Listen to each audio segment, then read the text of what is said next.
Frankfurt Book Fair, the podcast.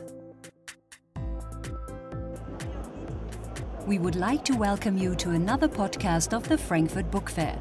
Today, you will hear about the significance of creative industries. We will pursue the question whether the e-book is still making headway and will show its technical development.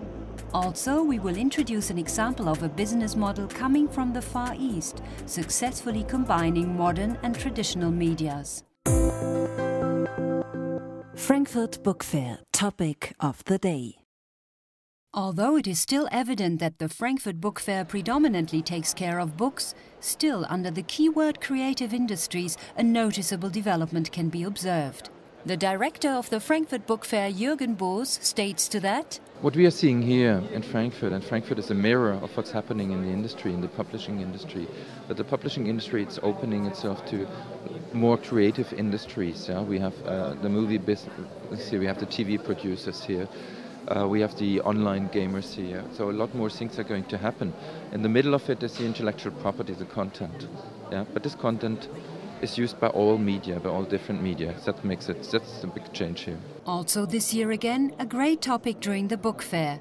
E-books. The American market has produced 320,000 titles by now, available as e-book version. The change from paper to electronic has become for many users already reality, says Madeleine McIntosh from Amazon Europe. We know that today, of all the books that are available in the Kindle format through Amazon, that right now the ratio is 48%. So of the times that we sell those books, 48% of the time it's a Kindle edition that we sell instead of a print edition. But actually they cannot really be considered to be an innovation. The first reading devices were launched onto the market already at the end of the 90s. At that time, the first example weighed 1.5 kilos. Today, a slim screen of 150 grams slips elegantly into the inside pocket of a jacket.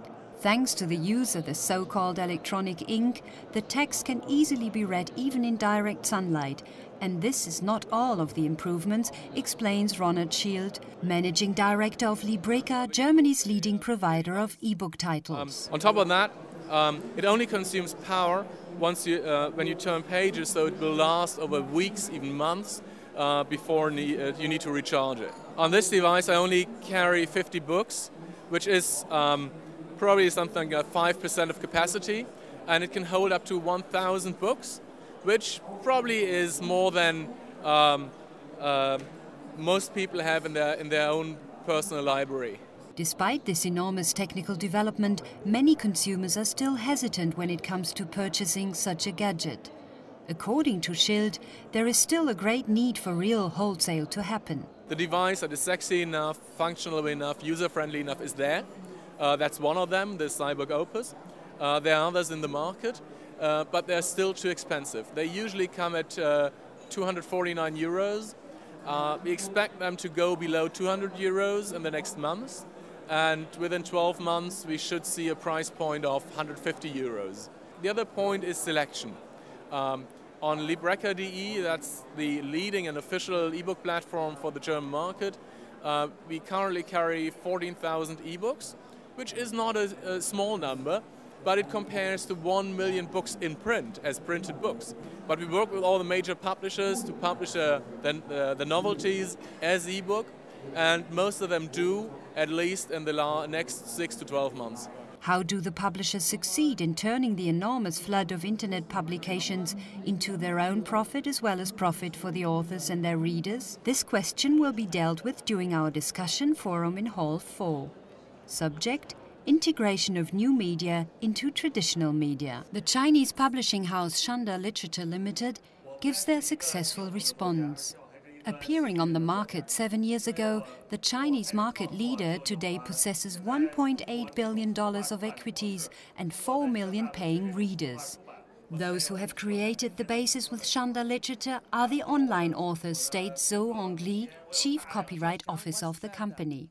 This online literature is the source of entertainment business. Film, TV program, games, everything must have something written in the first place. And so far, we have more than 800,000 writers writing for us daily. The publishing house generates revenue through readers with unpublished text. A simple system, but profitable to readers as well as authors. The first half of the novel, we don't charge. If you find the work interesting, you would like to continue to read, okay, you pay. And the rate can be very low. So for one page, you pay only 2 to 3 cents. And this 2 or 3 cents, we split, we share with the writers. And that's why the writers in China can make a fortune. This might be called a win-win situation. But can this model be transferred to other countries? The Dutchman Herman Spruggit, president of the International Publishers Association, states to this. But people start paying when they really show interest. So that's another thing, but it is good because information is not always for free. Even entertainment information is not always for free.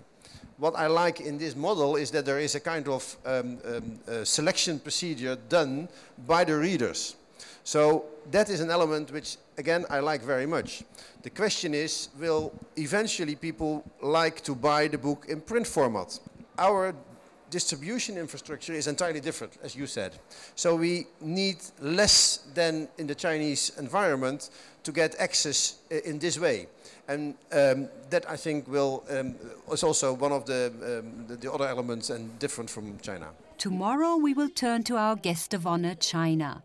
Listen to Chinese authors and talk about the particularities of translating Chinese literature.